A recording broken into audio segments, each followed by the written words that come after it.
Hello बच्चों, आप सब कैसे हैं? हमें आशा है कि आप सब खुश होंगे, स्वस्थ होंगे और आपकी तैयारी बेहतर चल रही होगी। आज हम लेकर उपस्थित हैं यूपी विद्या ज्ञान प्रारंभिक प्रवेश परीक्षा 2020-21 का रियल क्वेश्चन पेपर और इसका सॉल्यूशन आपको कराएंगे। तो आप सभी लोग देख पाएंगे और आप सभी को यहाँ पर एक चीज साफ नजर आ रही होगी। इस क्वेश्चन पेपर को ध्यान से देखते रहिएगा, क्या चीज आपको साफ नजर आने वाली है। यहाँ पर आपको एक चीज दिख जाएगी, आपका जो समय होता है 2 घंटे 30 मिनट, लेकिन आपको रियल में जो कितना समय मिलता है वो केवल 2 घंटे, क्योंकि ये जो आपका समय है यहाँ पर यानी 30 मिनट। तो देख सकते हैं यहाँ पर आपका 15 मिनट जो है प्रश्न पत्र पढ़ने के लिए और 15 मिनट OMR शीट भरने के लिए। अब आपको बच्चे 2 घंटे प्रश्न पत्र को हल करने के लिए साफ लिखा गया है। और पेपर में कितने प्रश्न आते हैं ये भी आप देख लीजिएगा, साफ आपको दिख जाएगा यहाँ पर। तो आप सभी ध्यान से देखते रहिएगा। और ये क्वेश्चन पेपर प्रारंभिक परीक्षा साइड B1 2020-21 का है, तो आप सभी ध्यान से देखते रहेंगे।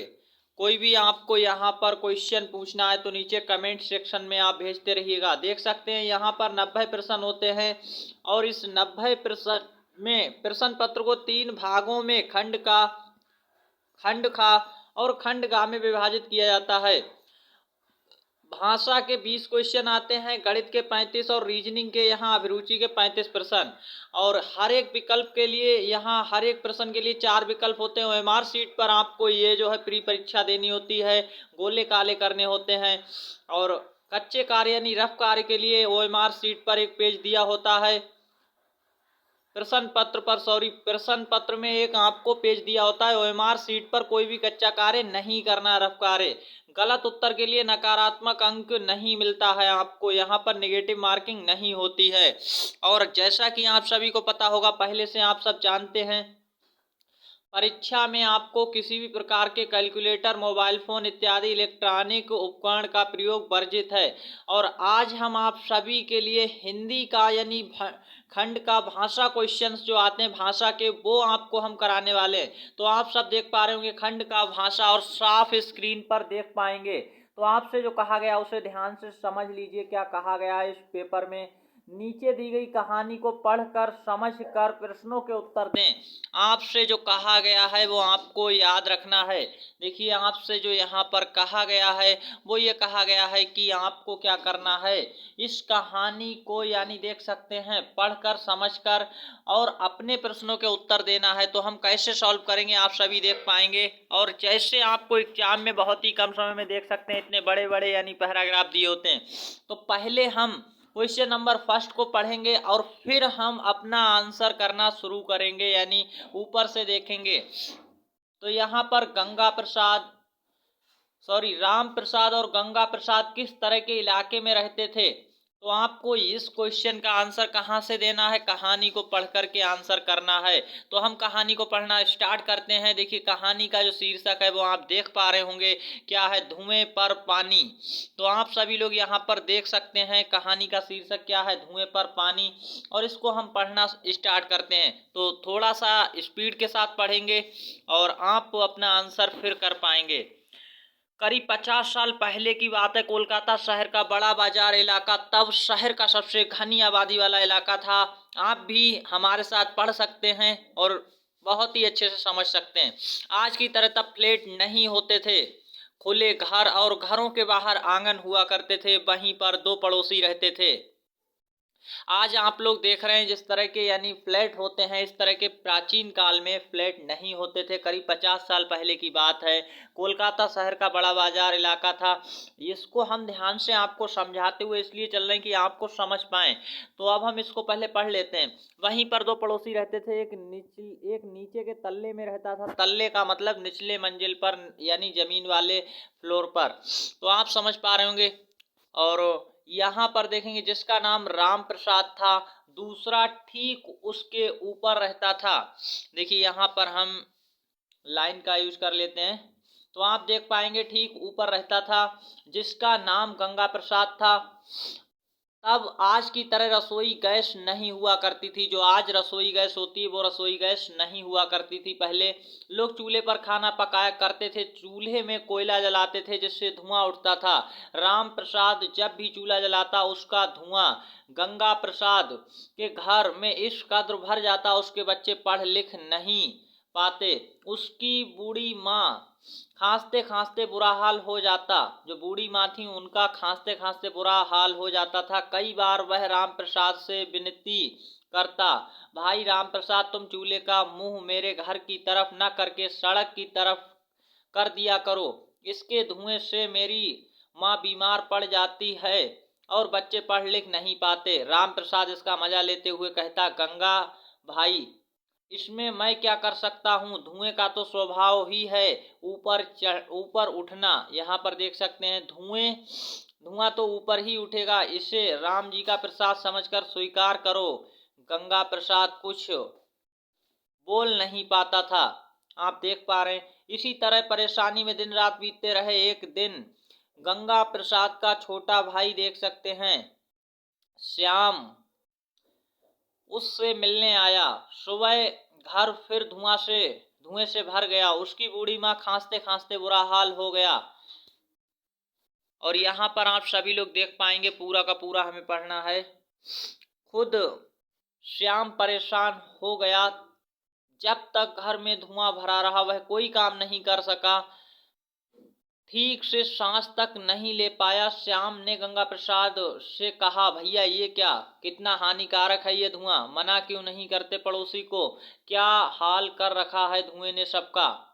गंगा प्रसाद ने उसे सारी कहानी सुना दी। उसने गंगा प्रसाद से कहा, तुम चिंता मत करो। उसने राम प्रसाद के घर को चारों तरफ से देखा और अगली सुबह होते ही उसने, यहाँ पर आप ध्यान से देखेंगे उसने क्या कर दिया था, पानी, यहाँ पर देखेंगे पानी का पाइप नीचे उसके घर की तरफ छोड़ दिया। खुले आंगन में सूख रहे राम प्रसाद के सारे कपड़े भीग गए। आंगन में सूखता बढ़िया भी भीग गई। आंगन में सूखता बढ़िया भी भीग गई। दौड़ता हुआ भीतर से आंगन में आया, नीचे यहाँ पर देख सकते हैं भीग गया। दौड़ता हुआ भीतर से आंगन में आया और नीचे से चीखा, बेवकूफ, ये क्या कर रहे हो, पानी क्यों गिरा रहे हो, देखो मेरे सारे कपड़े भीग गए, बढ़िया भी भीग गईं। श्याम ऊपर से बोला, भाई मैं इसमें क्या कर सकता हूँ, पानी का तो स्वभाव ही नीचे गिरना है, इसे गंगा का प्रसाद समझकर स्वीकार करो।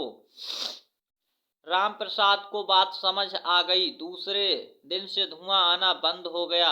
आप समझ सकते हैं इस कहानी का भाव, आप सभी लोग समझ पाए होंगे क्या लिखा गया था।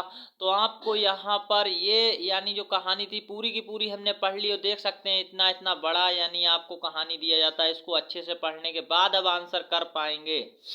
तो आप देख सकते हैं यहाँ पर हमें शब्दार्थ के तौर पर तल्ले का मतलब होता है मकान का निचला हिस्सा, फ्लोर। बढ़िया का मतलब दाल की छोटी छोटी गोलियां जिनकी सब्जी बनती है। राम प्रसाद और गंगा प्रसाद किस तरह के इलाके में रहते थे। तो अब आपको आंसर करना है। देखिए आंसर क्या हो जाएगा इसका, आप सभी आंसर कर पाएंगे। यहाँ पर लिखा है जो शहर से बहुत दूर था, जो बाजार से बहुत दूर था, जहाँ कोई आता जाता नहीं था, जहाँ बहुत सारे घर आसपास बने थे। तो आपको आंसर देना है। यानी अभी आपने क्या पढ़ा था, अब आपको हम दिखा देते हैं। देखिए किस तरह के इलाके में वो रहते थे। यहाँ पर आप देखेंगे तो यहाँ पर लिखा है, क्या लिखा है, कोलकाता शहर का बड़ा बाजार इलाका तब शहर का सबसे घनी आबादी वाला इलाका था। आज की तरह फ्लैट नहीं होते थे। तो कहाँ पर दो पड़ोसी रहते थे, घनी आबादी वाले इलाके में, वहीं पर दो पड़ोसी रहते थे। ये लिखा हुआ है साफ साफ। यहाँ पर आप देख पाएंगे अपना आंसर, आपको साफ दिखेगा, दो पड़ोसी रहते थे और घनी आबादी वाला इलाका था। यहाँ पर आपको अपना आंसर टिक करना है।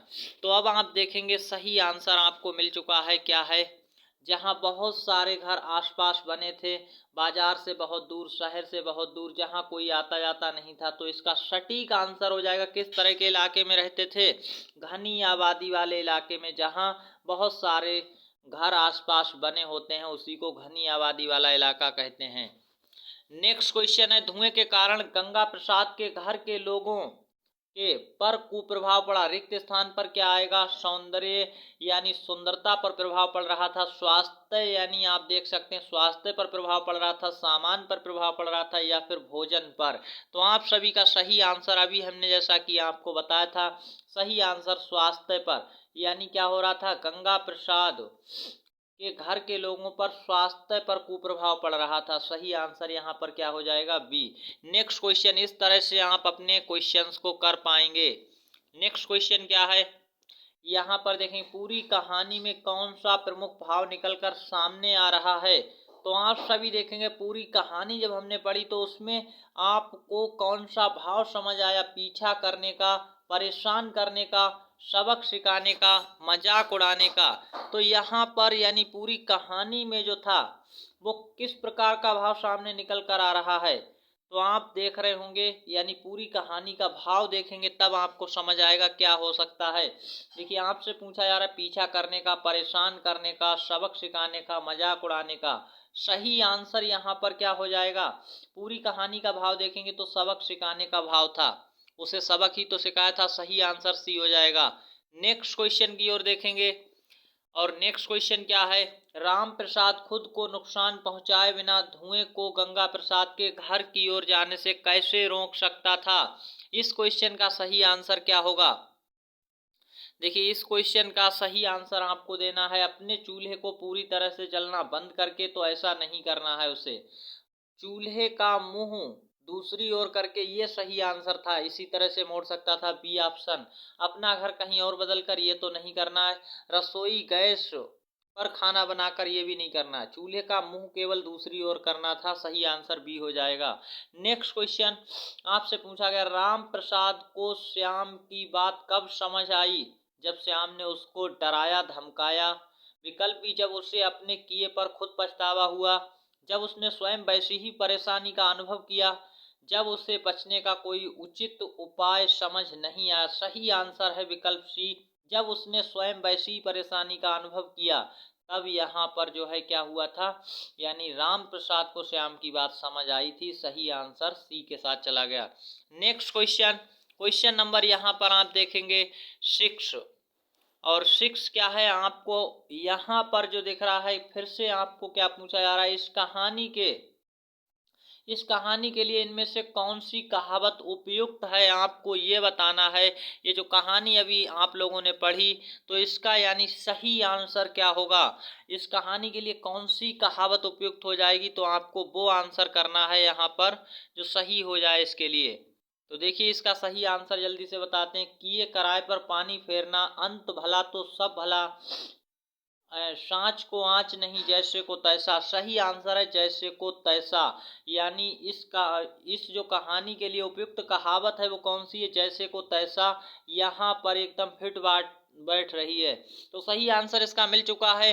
और आज के इस वीडियो में आप सभी लोगों ने एक कहानी के आंसर्स को दिया है और हमने आपको समझाया कैसे आप कर सकते हैं बहुत ही कम समय में। और हमें समझाने में काफ़ी टाइम इसलिए लगता है क्योंकि आपको समझ आया होगा। आप सभी कमेंट्स करके बताइएगा आपको ये कैसे मतलब समझ पाए अच्छे से या नहीं। तो आपको पहले प्रश्नों को ध्यान से देखना और फिर पढ़ना है। तो अब आगे के क्वेश्चन आप सभी पर ये PDF होने वाली है और आप इसको यानी कर सकते हैं। तो बहुत ही आसानी से आप इस तरह के क्वेश्चंस को पढ़ करके आंसर बना सकते हैं। और यहाँ पर देखिए आपको अच्छे से ये क्वेश्चंस बना लेने चाहिए। नेक्स्ट यहाँ पर अभी हम नहीं करवा रहे हैं, नेक्स्ट वीडियो में लाएंगे। तब तक के लिए आप सभी लोग इसी तरह से तैयारी करते रहिएगा और हमें कमेंट सेक्शन में जरूर बताइएगा आज का सेशन आपको कैसा लगा। अगर आपको ये अच्छा लगा होगा तो नेक्स्ट सेशन में भी हिंदी के क्वेश्चन ये वाले करवाएंगे, अन्यथा हम मैथ्स और रीजनिंग के क्वेश्चन लेकर आएंगे। तब तक के लिए जय हिंद, ऑल द बेस्ट, धन्यवाद।